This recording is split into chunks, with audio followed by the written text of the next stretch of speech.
Jamie Wheal. Hey, man. Welcome to Flow Sessions. Stoked to be here. That's what we've called it. In honor, of course, of not just, the state of flow, but our sponsor, Flowcana. But, we're all aching for more flow in our lives. So I thought it'd be an appropriate title for these conversations. It's great to have you here, man. Yeah. How are you? Great. Amazing. Well, to start things off, I first came across your work a number of years ago and was instantly infatuated with many of your ideas. I remember it was a TEDx talk from Black Rock City in Burning Man, and I was immediately hooked by the title. It was called From Altered States to Altered Traits, Hacking the Flow State. And without even watching it, I just kind of felt like the title it just spoke to me immediately, because so many of the moments that have defined my life, the moments that take my breath away, the moments I remember with fondness, have been moments that occur in altered states of consciousness, mythopoetic states of rhapsody and reverie. And before I learned about flow and about you, we tended to think of these states as haphazard. They show up when they show up, and we have no say over staging their preconditions. And yet, with your TEDx talk, even with the title, the whole idea that we could go from altered states to altered traits told me that maybe there's something to be learned about, like, changing parts of ourselves to more readily access these sacred states, and that spoke to me. So for those listening, would you mind kind of going into the basic thesis behind that wonderful treatise, From Altered States to Altered Traits? Sure. Great. And also full hat tip to Houston Smith, who was a famed scholar of religion. He was part of the Good Friday experiments, and then finished his career. He was at MIT and was in that world, and then made his way to Berkeley. Wrote the Book of World Religions, which is one of the more famous kind of coffee table books of just high level, but also kind of from an initiate's point of view, survey of the world's religions. And so that phrase of how, or that question, how can we move from altered states to altered traits, is one of his. And in fact, one of the maybe lately, there's somebody that's taken over the lead, but for decades, the most cited academic article in psychedelic literature was his, and it was, "Do Drugs Have Religious Import?" And I didn't know that. Yeah. So just before we begin, full hat tip to Houston Smith. Love it. Well, it's funny you mention him, because was he the guy that said, you ended the talk, and before we get into it, you ended the talk with a marvelous quote, and I don't know if it was Houston Smith, but I think it was, where you said, and this means essentially the same thing as From Altered States to Altered Traits. You said, how might we turn our passing illuminations into abiding light? Yeah. Is that him? Yeah. Okay, so then I get it now. So his whole thing, From Altered States to Altered Traits, is summed up in the poetry of that quote as well. How might we turn our passing illuminations into abiding light? Because therein lies my real engagement, my interest in so much of the ideas that you help put into the world, is, do we have the creative capacity, the agency, the prowess to turn these passing illuminations, these moments that make it all worthwhile, but that tend to be few and far between for most people, into abiding light? I mean, what are we talking about here? The hacking of consciousness, a kind of ecstatic transhumanism. I mean, so take us on this journey of turning our illuminations into abiding light. I mean, how did you kind of fall into this, and what is the main argument there? Well, I mean, gosh, I'll come at it from like my own just bumbling efforts into the space. I love it. Because for me, it was just survival skills. It was just, what on earth was better than default normal? Just start with that, right?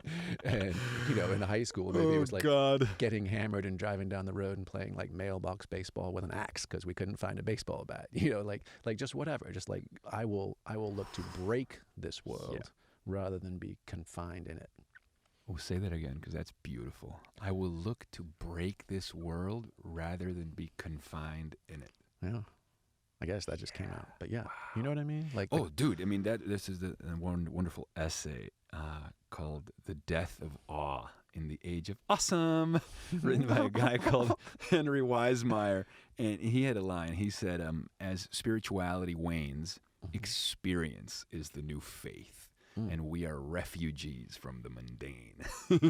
And that sounds pretty similar to your, I guess, sensibilities, like looking for something beyond the default world, so to speak. Yeah, 100%. Yeah. And for me, it was a very simple kind of triumvirate of, you know, music, mountains, and mushrooms. You could throw in another M, like throw in marijuana, like as a state shifter. Sure. Endocannabinoid system, well-being, enhanced pattern recognition, and especially combining them. Don't do this at home, kids. But you know, basically, every surfer, every skier, every snowboarder, like we all know the jam. Shift state, prime yourself, and then go surf gravity in the natural sublime. Shit works. And even better, and then on your off nights, you know, when the moon is full and the band's in town, like the community gets together and throws down to improvisational, ecstatic music. Rinse, wash, repeat. Rinse, wash, repeat. Yeah. And so for me, that was like, oh, this is where meaning seems to arise, at least for me. Natural sublime, psychedelics with deep companions, right? And the music of, you know, what is derisively called jam bands, but starting with the Grateful Dead lineage that came out of Kesey and the Pranksters, right, was the original postmodern ecstatic technology, you know, and Joseph Campbell acknowledged it because you guys are, you know, with Bill Moyers, he was like, hey, you know, you guys as a band are effectively a modern day Rite of Eleusis. Really? Yeah. Joseph Campbell? Yeah, wow. 100%, full hat tip. Whoa. And if you think about it, you're like, okay, that is actually, I mean, the emerging gobbledygook of the Grateful Dead, right? That started out as basically a jug band / blues band, but they were on high dose acid, and so was their audience. And you know, Jerry Garcia, the guitarist and sort of, you know, charismatic lead of the band, they all noticed that they were creating something, and it was something beyond the playlist, and it was something beyond the notes, and that there was a feedback loop between a psychedelically enhanced crowd at the acid tests and the musicians and the music.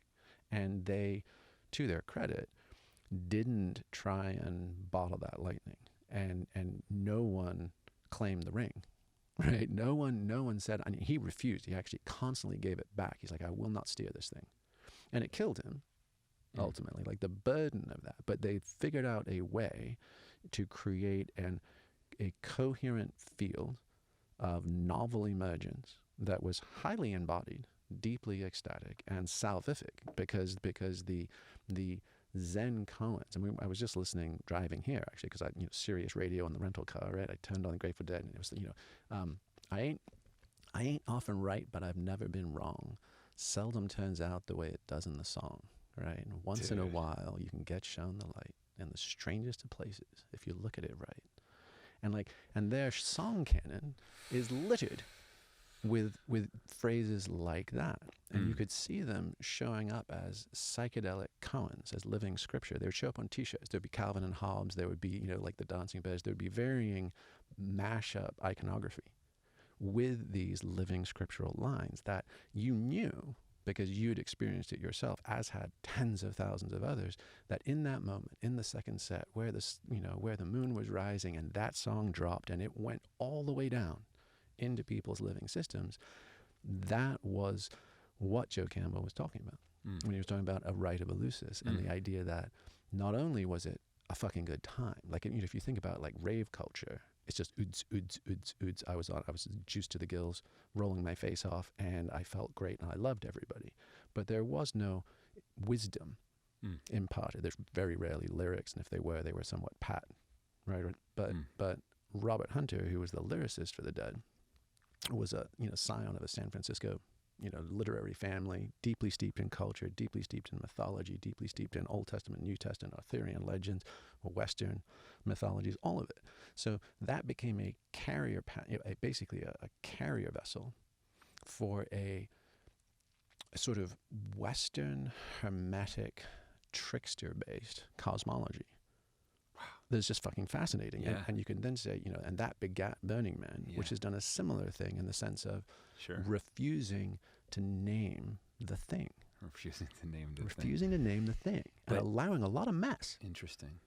Well, but okay, so refusing to name the thing, but even though we don't name the thing, we know that there is a thing and that thing can heal us of our fractures.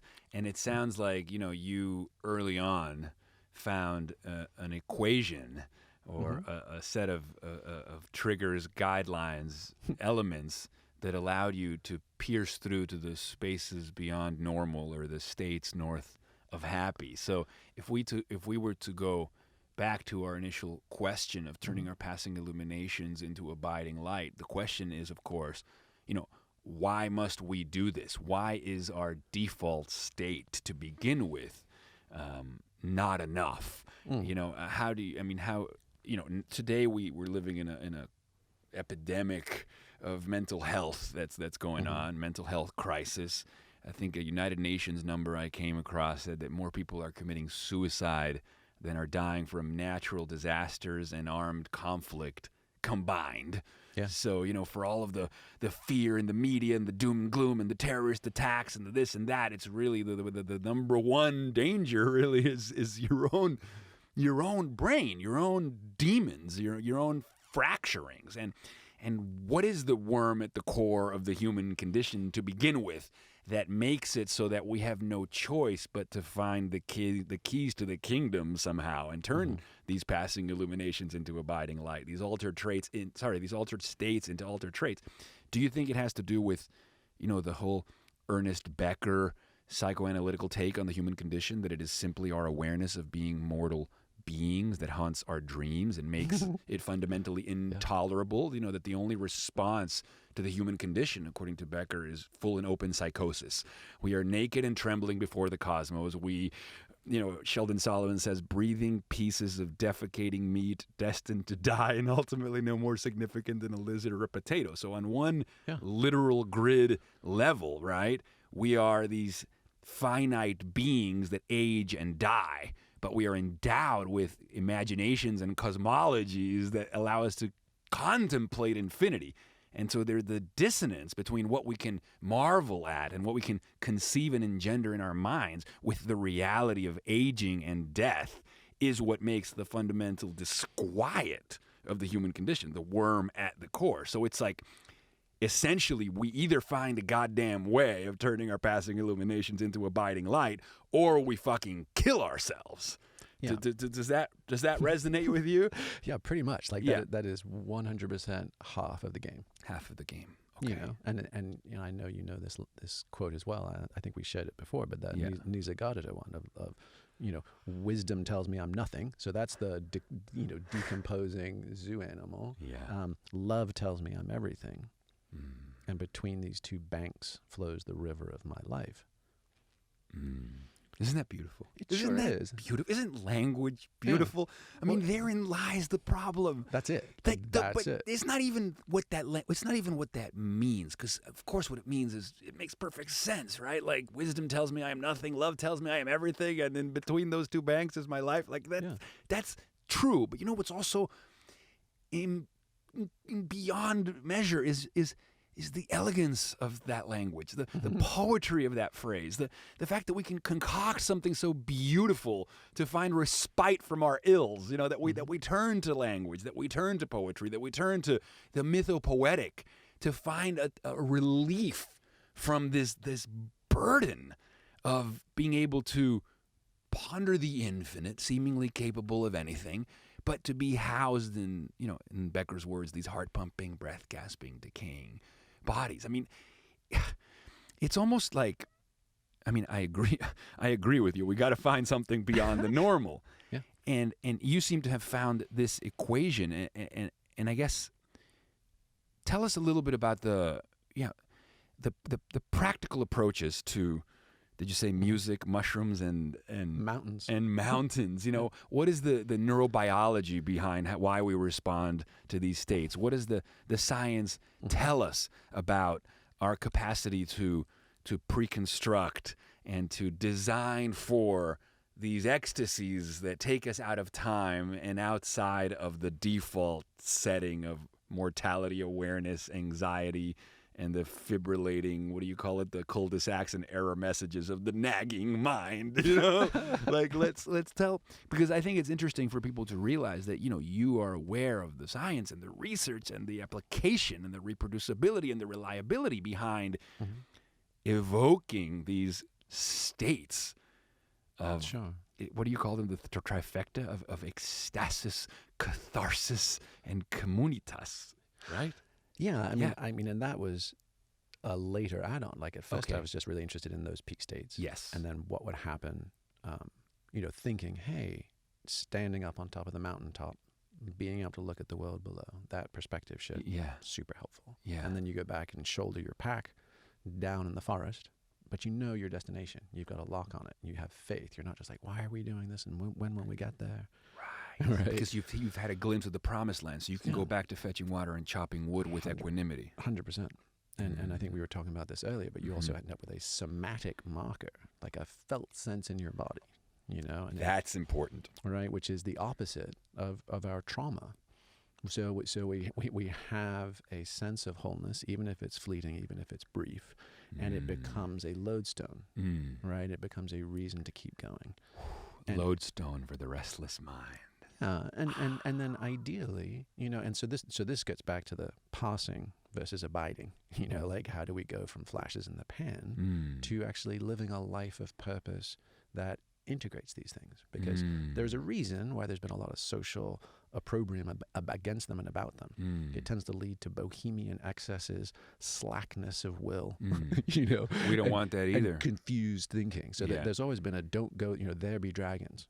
Come back inside the walls. Sure. Right? So my sense is that... Yeah, or once you get up the message, hang up the phone. Isn't that the number of McKinnon things, quote? right? Yeah. And the idea of ideally we can stitch together our peak experiences with our waking life, and we can literally, basically you're taking your peaks and you're plowing them into your valleys, and then you end up with a higher plateau. Aha! Because there is a sense of, that makes sense. In mountaineering, there's a death zone, right? Above 26,000 feet, we ain't supposed to be there. Right. And you can go there, but you can't live there for long. Right. And so that sense is, it is down in the valleys that our homes, that our children, that our families, that our farms are. That's where life is. Yeah, for sure. And so and yet there is nothing like sunrise on the top of the mountain, looking over an entire snowpacked mountain range and being the only humans for miles. Right? It puts you right with the world. There's so much grace and so much poetry in that. And let me ask you about this phrase you talk about, the somatic knowing. Is that sounds to me a little bit like felt experience.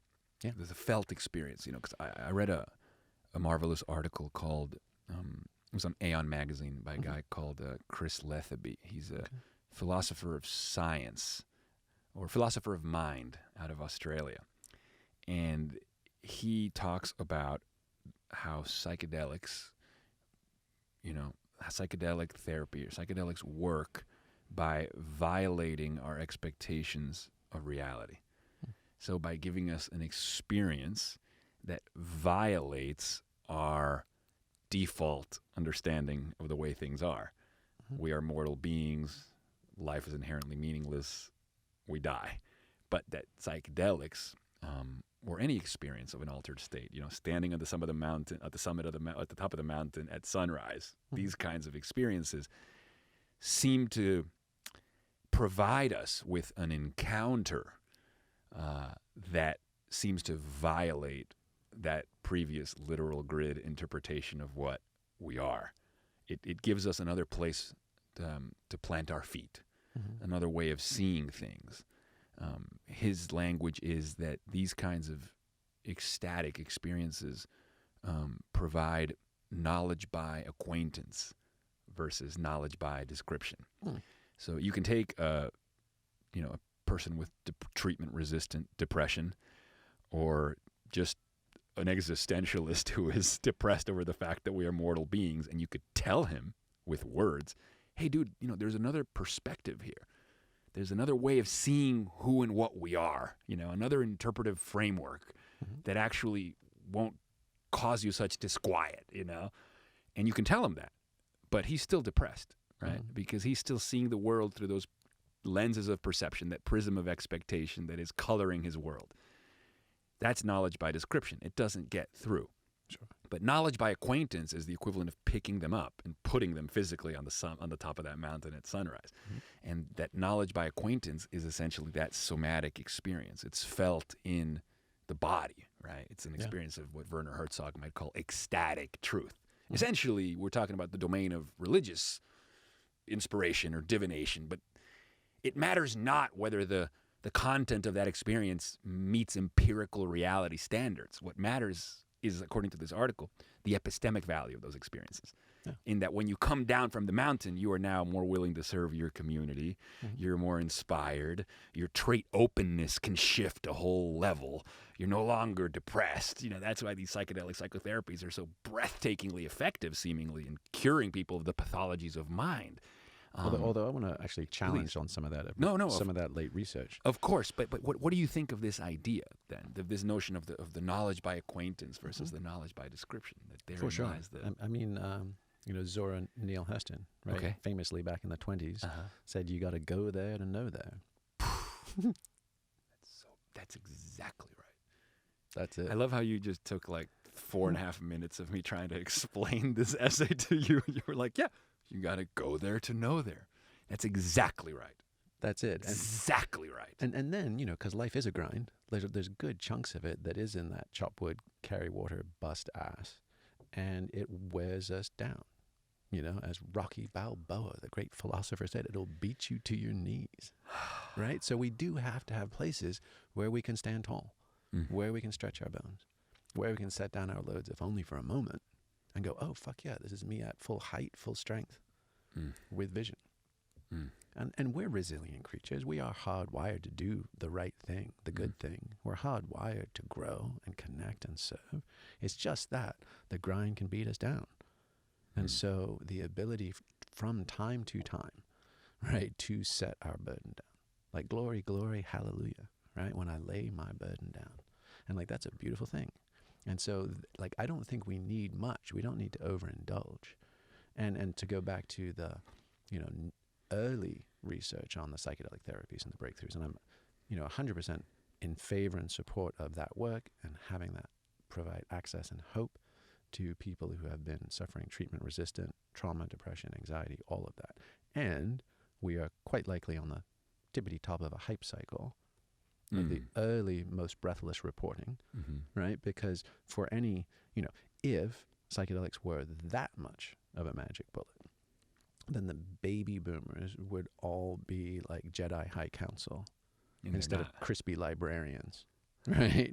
And so we have to measure this, that clearly the first few experiences are asymmetrically impactful because they literally just go from default 21st century normal, trapped in my monkey suit, to, hey, psst, top of the mountain. There's more. There's more. And so just that move from, I thought this was all there was, to having a somatic experience, a felt experience of, there's actually a whole lot more, that is profound and life-changing. But it does not absolve us of navigating the human condition in that expanded landscape. It doesn't provide a helicopter ride back to the summit.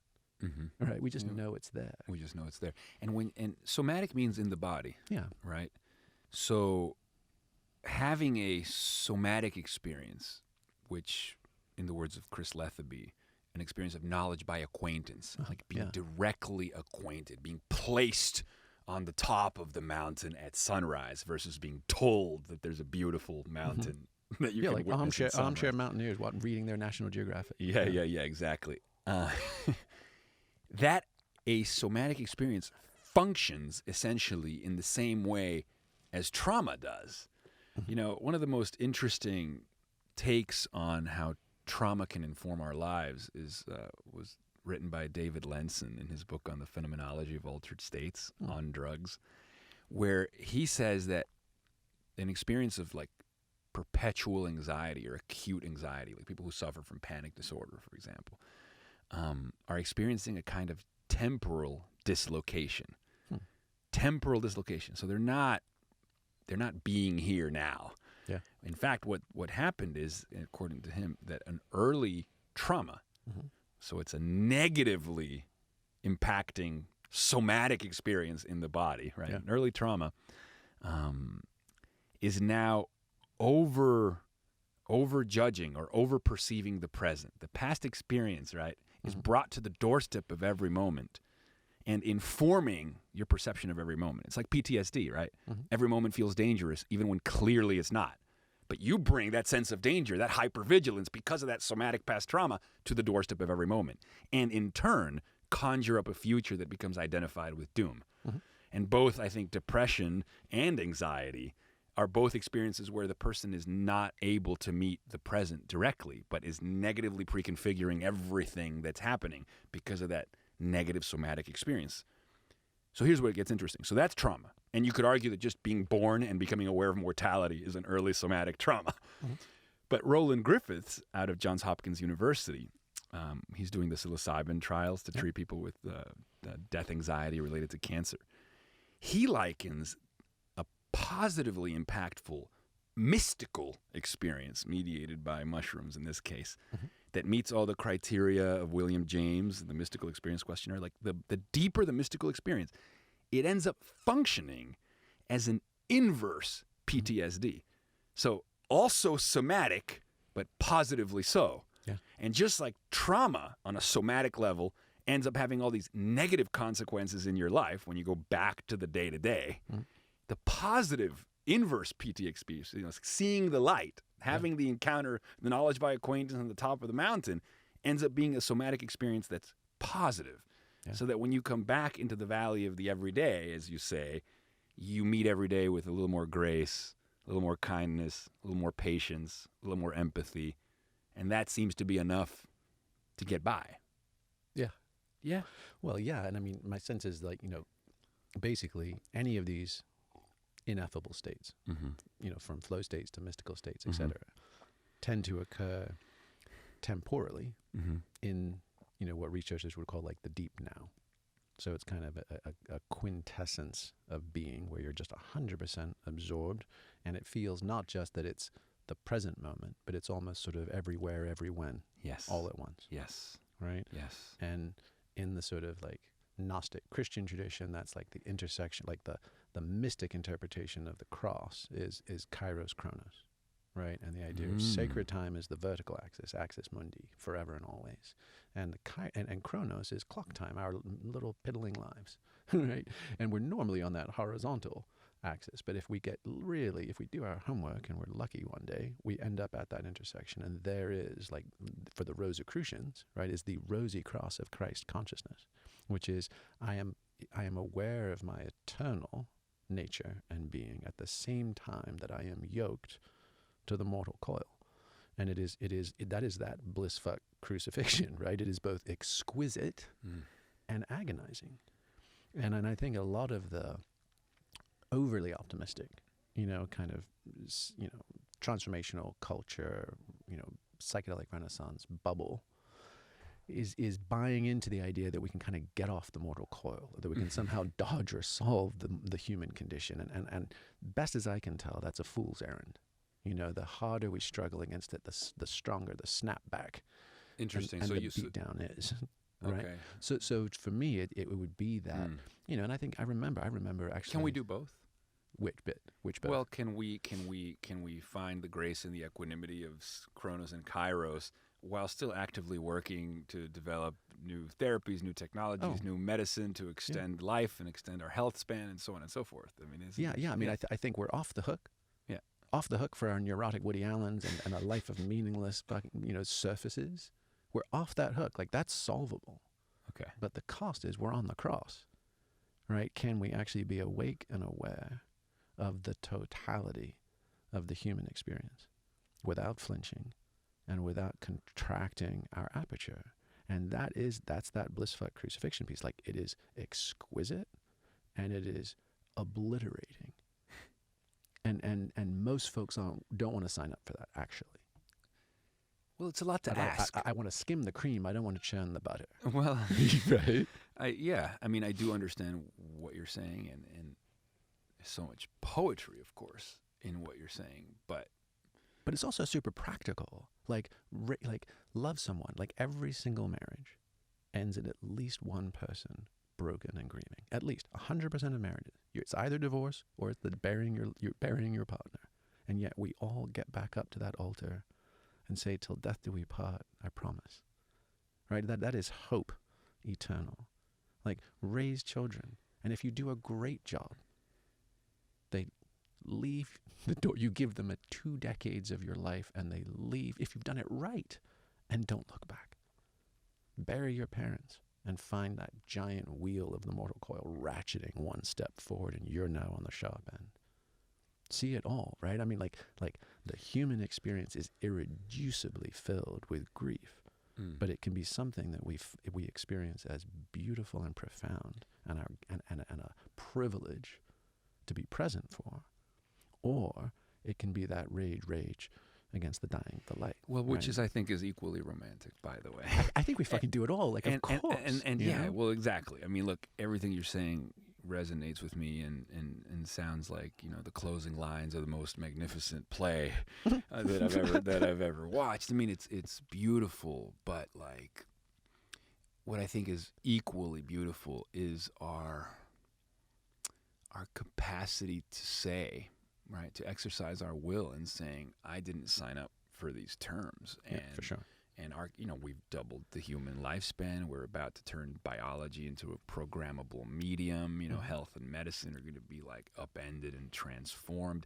Already the things that we engender in the world are of a level of complexity that, seems inconceivable to me in some ways. And you have some philosophers like Kevin Kelly, from Wired Magazine, who says that the things that we engender in the world, our tools and technologies, are actually extensions of our biology. And he describes this almost extropic or anti-entropic move towards greater complexity and organization in the form of our tools and technologies. He says we're smack in the middle between the born and the made, and we're going to create artificial minds. And why shouldn't mortality just be something else to be overcome, just like we overcame gravity with our aircrafts, or we overcame distance and geography with our smartphones?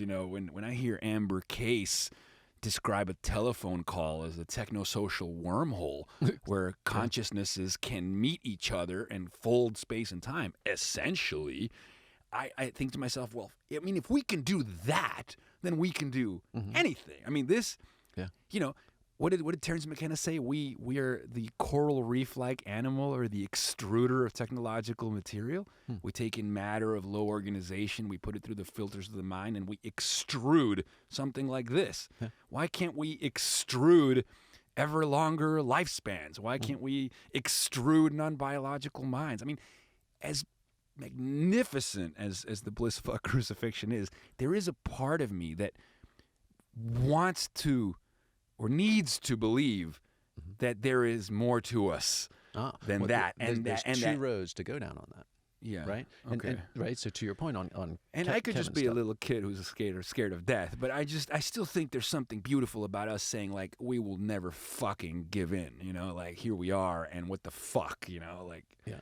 But so now there's several forks in this wonderful conversation. So one is to go with Kevin and his point. Yeah. Right. That all of our tools are really just extensions of us, as well as our ability to transcend the apparent limitations of hidebound mortality. Yeah. Okay. And I would agree in the sense that I think we are wildly, I forget who this was, but it was in the conversation around Elon Musk and AI and living in a simulation. Yeah. And it was someone just basically saying, why are we carbon-based chauvinists? Like, what's wrong with silicon intelligence? Like, why do we think that carbon-based life forms suddenly somehow have privilege? There you go. Right? So that's question one. And the other is anthropocentric consciousness.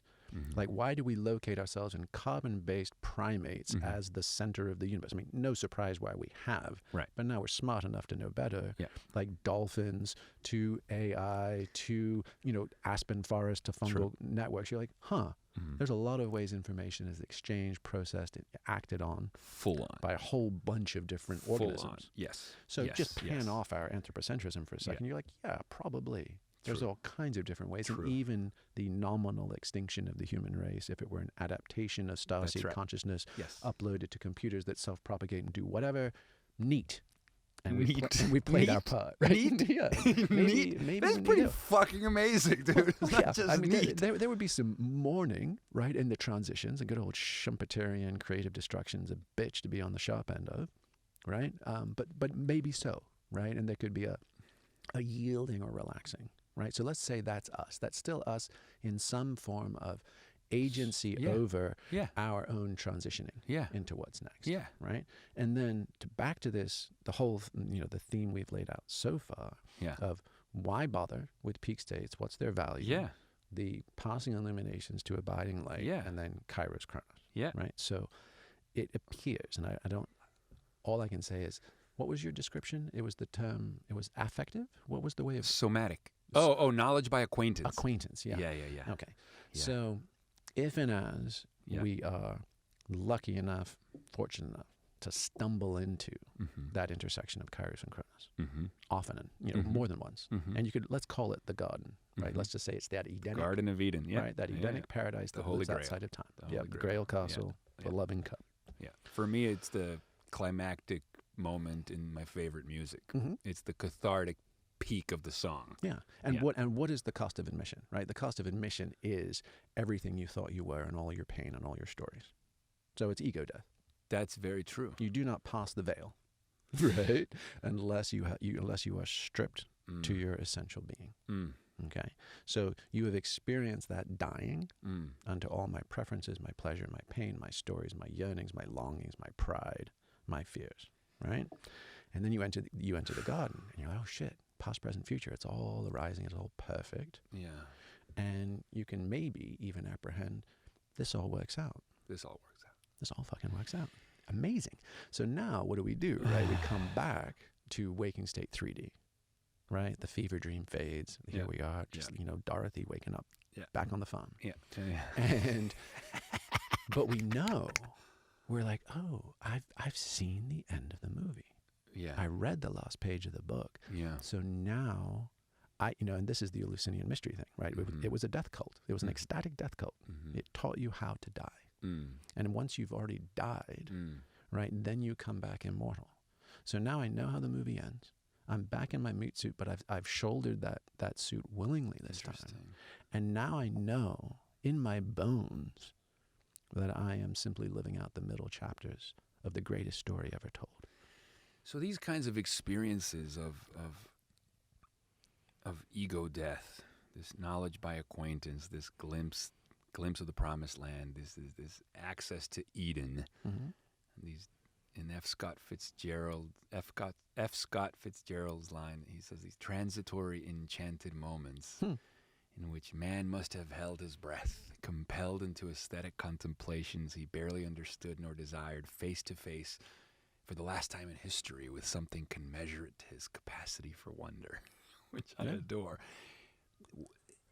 What you're saying then is that at the end of the movie, experientially and perceptually, time falls away, space, time, and mind collapse into one wonderful, ecstatic, cathartic merger, union, omega point, and then all these questions, they all become just badly posed questions in the end. Like, because we, in this absolution, it's almost like a divination, but like, something happens that makes everything else fall away and none of it ultimately matters. Yeah, it's like that old joke about you don't ever find the answer to the meaning of the universe. You just stop asking the fucking question.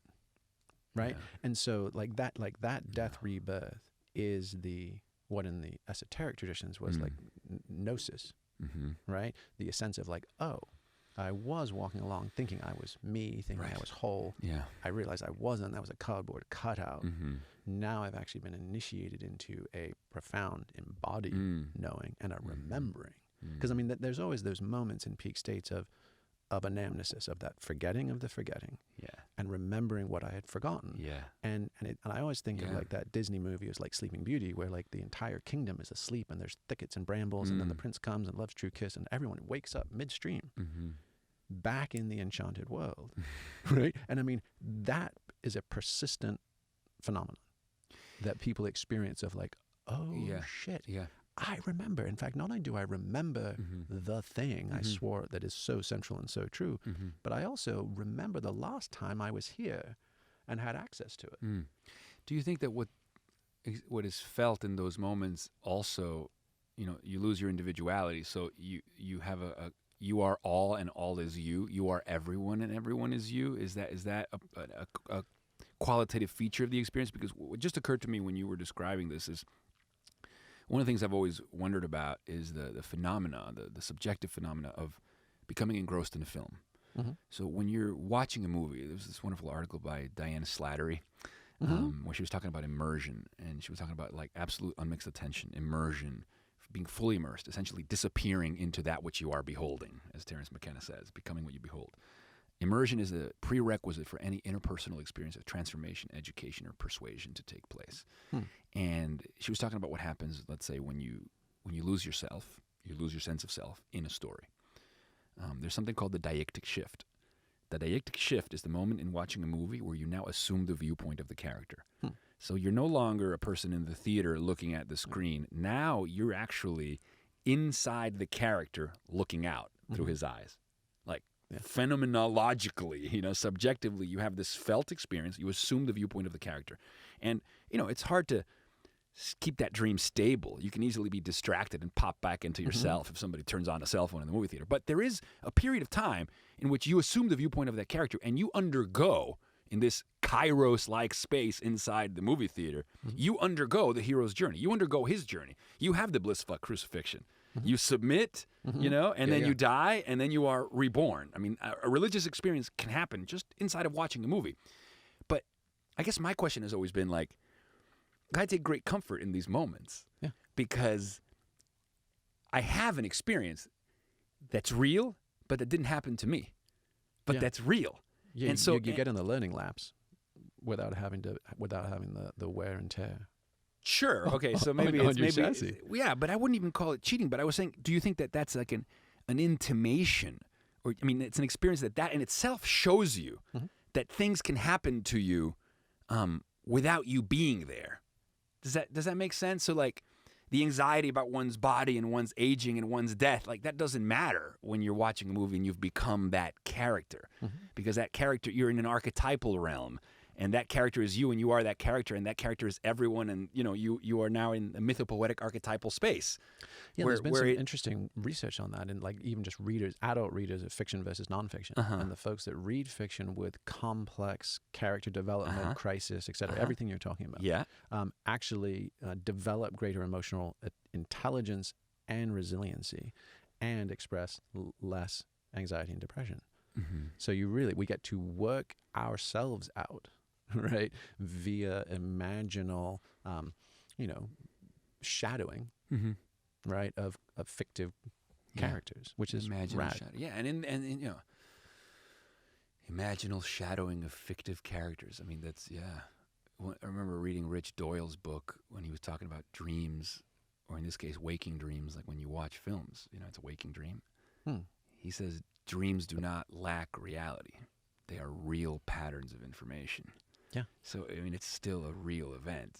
I guess what I'm speculating about here is merging with a character on screen is just one example, or one intimation, or one invitation to consider the ways in which there is more to us than just the meat suit and the monkey mind. Yeah, well, exactly. That we ourselves can become liminal beings. That experiences can happen in consciousness where time dilates, space-time gets inverted, like that there are these domains. It doesn't have to be psychedelics. It can just be like watching a freaking film that really sucked you in. that show you what is through the looking glass. Yeah. Any number of things. Yeah, that take you, that pierce through the looking glass in some ways, you know? Yeah. I mean, Stan Grof, coined the term holotropic, and most people associate that just with breathing. Specifically hyperventilatory breathing. Okay. But really it just means moving towards wholeness. Okay. So he distinguishes, it's actually a qualifier. Mm-hmm. So you can have a psychedelic experience that is holotropic. You can also have one that's psychotic or neurotic. Right? Mm-hmm. So that is a healing movement. You can do a breathwork session. You could do travel. You could do prayer or song or art, and that can be holotropic or not. So I think decoupling it from lying on the floor breathing fast is really neat, because you're like, oh, what ecstatic experiences, those that take us outside ourselves, are holotropic, that move us towards wholeness. Yeah. Right? And so my inquiry there, I mean, there is that notion when you're talking about dreams being legitimate and having their own organizing information, as do fictive film or right song. Yeah. That gets to the role of the value of peak states, in the sense that, we are a monophasic culture that has one channel of acknowledged reality. That's right. 5 senses empirical. That's right. Rationalist. That's right. Post-French Enlightenment, right? And scientific method. And everything else is suspect. It's also why the psychedelic renaissance has made headway as medical interventions. And for our monophasic culture. Fuck yeah. And like medical interventions for monophasic culture. And ketamine works because of the GABA receptors, and it has this uptick in depression. Never mind the K-hole. Let's not talk about that and where people go, right? We're going to talk about GABA receptors, and we're not going to talk about psilocybin in the sense of it's connecting you with whatever branches of non-ordinary reality it might. Right, we're saying, hey, serotonin. Default mode network gets shot down. And it's a great fucking card game. Well, it's a great card. We need that literal grid for now, because it is the operating principle on which most of us are moving. I think it would be too disruptive if we didn't If we told them about the bats, right? Like, when are we going to tell them about the bats? And so, like, there's a legit question, which is this is like, it's like Stranger Things. It's like any of our stories. Yeah. What happens when the cat gets out of the bag? When Schrodinger's cat gets out of the bag. Yeah. And then we start actually living into a world that does not behave the way the old one was supposed to. Wow. You think we'll ever be able to surf those domains to become like ninjutsu, jujitsu masters of those domains without getting locked up in a padded room or losing our way? It's just because, I take great comfort from ecstasis, from going beyond myself. I'm very susceptible to trance when I watch movies. I disappear, and that's why I cling to them the way people cling to the cross, because I'm like, that movie's like, I hold it close to my heart, because it's taken me to different domains. It's exposed me to aesthetic orgasms. I've lost myself and found myself surfing that cinematic wave, right? Gene Youngblood in Expanded Cinema says cinema reflects mankind's historical capacity or desire to manifest his consciousness outside of his mind in front of his eyes. Consciousness meets its own process when we lose ourselves in a film. Hugo Merstenberg in 1912, when writing about the photoplay, said cinema, right, actually mimics consciousness more than it mimics empirical reality. That's why we didn't have to be taught to watch films. The close-up represents attention, the flashback represents memory, the foreshadowing represents future modeling. So consciousness works more like a movie than like empirical reality. So we meet ourselves there. We know that space, because that's a kind of ecstatic space. At least it has been for me. But I don't doubt that psychedelic experiences, or for you, mountains, mushrooms, and the Grateful Dead, were also encounters with domains where you weren't there, or you were more than you. And then all the anxieties of the human condition fall away, essentially, right? Yeah, but there was actually something about the interrelationship of those things that I think is important, and gets to the question of integration. Right, and the passing illuminations becoming abiding. Yeah. So what do you do when you leave the movie theater? What do you do when the concert's over? What do you do when the lights come back up? For sure. And so integration application is ultimately scoreboard. The sort of the difference between an alchemist and an addict, right, is the score. And either you are engaging in that process, and that is why, we accidentally, ended up in grad school in Boulder, plugged into the very vibrant, extreme sports, mountaineering, guiding, backcountry skiing, etc., plus the tag into the alpha hippies, a lot of the McKenna brothers crew, right? And that world. And it had been a high watermark as the Reagan Thatcher years and everything else had kind of come and swept away the earlier Renaissance. That was where it lived. It lived in Telluride and Crested Butte and Boulder, right? Okay. And there were mountain throwdowns and hoedowns, and everybody was turned on. But during the daytime, people calibrated and tested their metal. So compared to like hippies on the West Coast, they could just lounge around and play hobbits in the woods and nothing would ever gut check, right? It was, hey, you're in an avalanche zone, you might die today. Hey, you need your wilderness medical training. Like, get your shit together. Like, hey, if you're hypothermic, if you go wandering around in your Birkenstocks, you're going to get lost and get cold and die. So there was a sharp end and a facing. Basically, it was the element of Kali, right? It was actually facing mortality.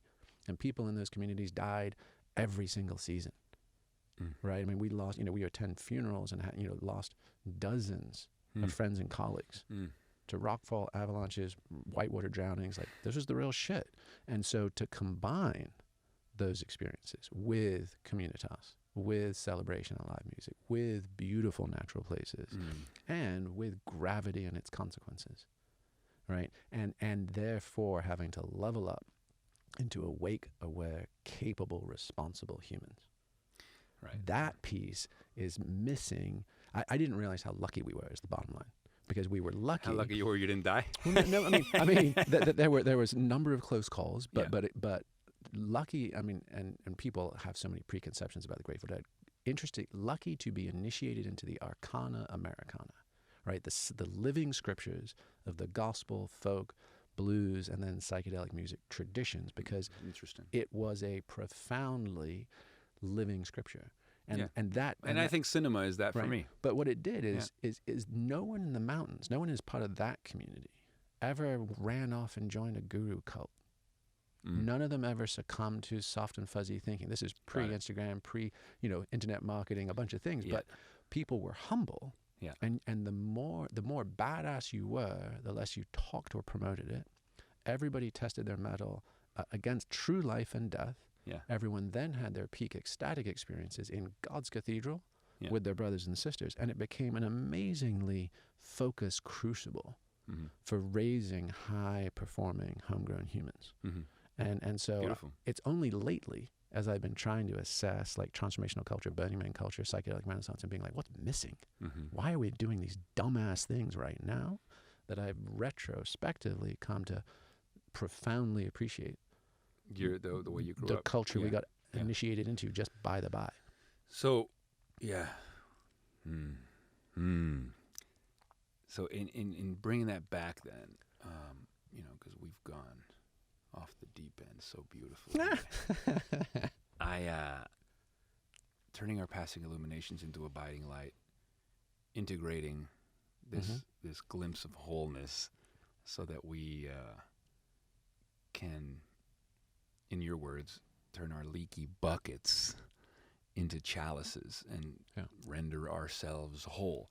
Can you just spend the last couple of minutes real quick on, practical applications that we thankfully have? Like, what's happening in psychology, technology, neurobiology, pharmacology, the four forces of ecstasy that is giving us this unique capacity now to steward our access to these ecstatic and information-rich states, and then contending with those states, bringing that back, integrating it into our wholeness, so that we may, do a better job at being humans and scale access to these domains that can heal us of our fractures, because we so badly need to in this fucking mental health crisis epidemic. Yeah, for sure. All right, ready? Yeah. Okay.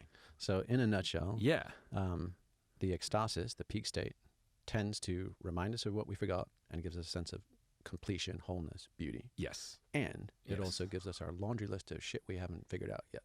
It's basically like an electrician running a voltmeter through our nervous systems, and you're like, oh, you're banged up here, you're contracted here.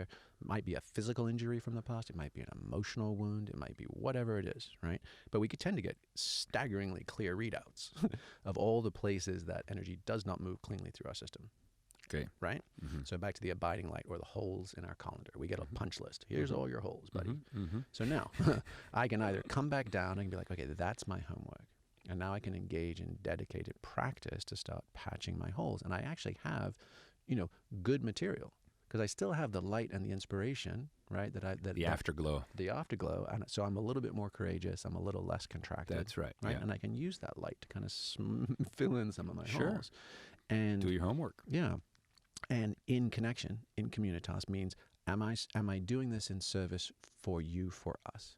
Does this deepen our connection? Does this further our goals? And that's a wheel. Like that experience of ecstasis, catharsis, communitas is forever rolling us forward through our lives, right? Great. And some of those practices are dead simple. Like how do we turn our colander into a chalice? So the simplest is just like upgrade our nervous system. Upgrade our nervous system. Bottom line, because then the next time you have a jolt of light, you don't blow all your fuses and melt your wiring. Right. So you don't do the manic depressive. Like either I'm a golden god or fucking nothing matters. Right. Because that's what's too much of that in like some of the Burning Man bliss junkie culture where it's like, pay the price of admission, have 3 days of high ecstasis and then like 3 weeks of depression and then start planning for next year instead of like... exactly. So basically most folks out of the box, like, 21st century zoo animals, we are only running things cognitively. Right. So if you suddenly introduce peak states into someone who's living behind their eyes, it's basically like giving the hamster wheel of your mind, like giving that little fucker a shot of crystal meth. Right. And now he just goes even faster and you can't handle that energy just in your brain. That's right. In your mind, in your stories. You will short all those circuits. So you have to bring it down into your body. And you do that with breath, you do that with movement, you do that with spinal articulation, pelvic mobility, like functional movement, monkey shit, as well as awareness of respiration and its integration with vagal nerve tone, right? And the ability to move brainwave states skillfully. So I can be hyper-focused in high-functioning beta, I can be more relaxed and expansive. In alpha, I can become deeply contemplative in theta, right? And so I do that via respiration, movement, including, as I said, fascia and attention to vagal nerve tone. Then sexuality, just sexual fitness as a baseline, because it's the most strongly encoded evolutionary driver we have. So and it's responsible for most of our suffering and trauma by accidentally including babies. Like, hey, you rub your bits together, it's fucking awesome. Oh, joke's on you guys, 9 months later you have a kid, right? Yeah. That is a bitch slap of evolution. And McKenna talked about the stoned ape. Right, being the article of how we got to being Homo sapiens, like eating mushrooms I think it's more like the horned ape. It's actually our ability to mate outside of estrus, right? And to perpetuate prolonged sexuality that is the unlocking move. It's unlike any other primates, and there's only like 2 or 3 other animal species in the entire world that even remotely approximate what we do. So include that, and then include music, because it even predates language and is one of the most potent state shifters. And then finally, substances as sacraments. How do I shift state skillfully? And like that suite is what we can use to take the information from our peak states and integrate and integrate our trauma, and then connect, test, apply, and refine in relationship with others. Beautiful. And if we do that, then we have a shot. Right? We have a shot at living into the better angels of our nature. Yeah. Right. Which I love that idea. Well, it sounds like these tools and techniques, these technologies, this applied knowledge gives us a way of metabolizing the passing illuminations. And in metabolizing them, we become them. There's a great essay I once read about epigenetics, right? And one of the scientists said something like, our cells can be or are a technology that turns experience into biology. So when I hear you, metaphor, but sort of not really, right? Like that's epigenetic. We become our experiences, or we are the sum of our experiences. So when I hear you talk about all of these body exercises and the nervous system assimilation, the vagal nerve stuff. I'm paraphrasing what you were saying so eloquently, but that's a way of kind of doing the thing that helps us to metabolize into the body those passing illuminations, so that those passing illuminations become become instantiated, downloaded into our bodies, and so they end up living that metaphor. Our cells become this technology that turns these experiences into biology. We become the light. And then it's that Nisargadatta line you told me, the other world is this world rightly seen, right? Because once we metabolize that fully, well then, shit, man, then that default world is no longer, because now we see the North Star, right? We've seen the light. It is life and practice as the yoga of becoming. Amen. Jamie Wheal, ladies and gentlemen. Thanks for your time, brother. Dear man. Appreciate you. Yeah.